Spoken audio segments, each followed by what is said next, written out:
concludes our presentation to support the case for leaving the Putnam Trail in a more natural state, the advantages of that, and the disadvantages of widening and paving it. It became clear to us that hundreds of trees and shrubs would be felled and the understory would be destroyed if the 1.5-mile path were to be widened to 15 feet.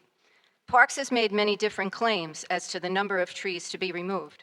Rather than planting saplings, we would like to see existing trees live to maturity. The current park administration considers the Putnam Trail an abandoned rail trail full of weeds and invasive species. But previous park administrations had a very different view, and one that we support in the interests of nature. This map of the park shows all the nature trails, including the Putnam. This is taken from the Van Cortlandt Park Conservancy's own website. We're talking about preserving what little is left of the wetlands. According to Webster's Dictionary, a conservancy is an organization dedicated to conserve and protect natural resources.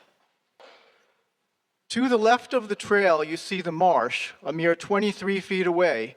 To the right, you can see the downward slope of the land going toward the lake.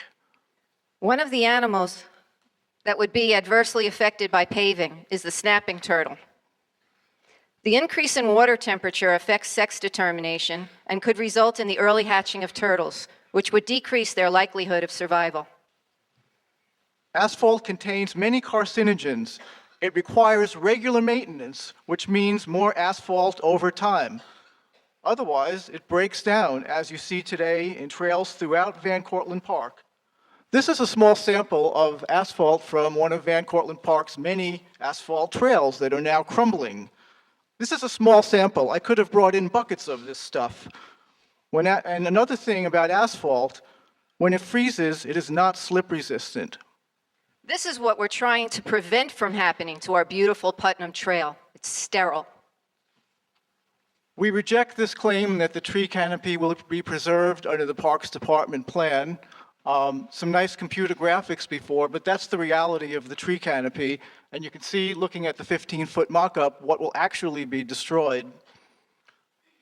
As early as 1986, Van Cortlandt Park acknowledged that runoff from pavement has undesirable effects. Those slides speak for themselves. As well as the proximity of the trail to the wetlands that we're trying to not see further degraded. Next slide, please. These two slides show that currently the marsh, lake, and Putnam Trail provide critical habitat for a variety of waterfowl, migratory, and nesting birds.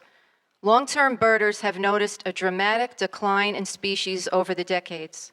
Paving the trail would cause a major disruption to this habitat, exacerbating this decline in species. The birds we now see may never return. Here's a sampling of birds recently seen on and around the Putnam Trail. Let's give nature the benefit of the doubt and conserve what's left. Naturalized plants are those that have been introduced, but wildlife has adapted to make use of them. This shows that there are more than Norway maples on this trail. We favor selective removal of invasive species if necessary, not clear-cutting. The Putnam Trail shows us the resilience and diversity of nature as it recovers from its former days as a rail trail. There are plenty of common native trees on this trail right now that should stay there. There is also a diverse array of wildflowers and shrubs in the understory, crucial habitat for resident and migratory birds, and which also provides ground cover for them and other animals. The understory is not scruffy stuff we need to get rid of, as described by some pro-pavers. Just a nice picture. We question this public statement by New York City Parks that only 7 live trees will be removed, while giving differing numbers to DEC. We refute the premise that nature has to first be destroyed and paved over before it can then be restored. Birders, bikers, runners, and hikers alike have often commented that they prefer to get off the pavement to enjoy the denser canopy and softer earthen path with its curves and natural beauty. We thank you. Thank you. Thank you, Ms. Dolan and Mr. Turov.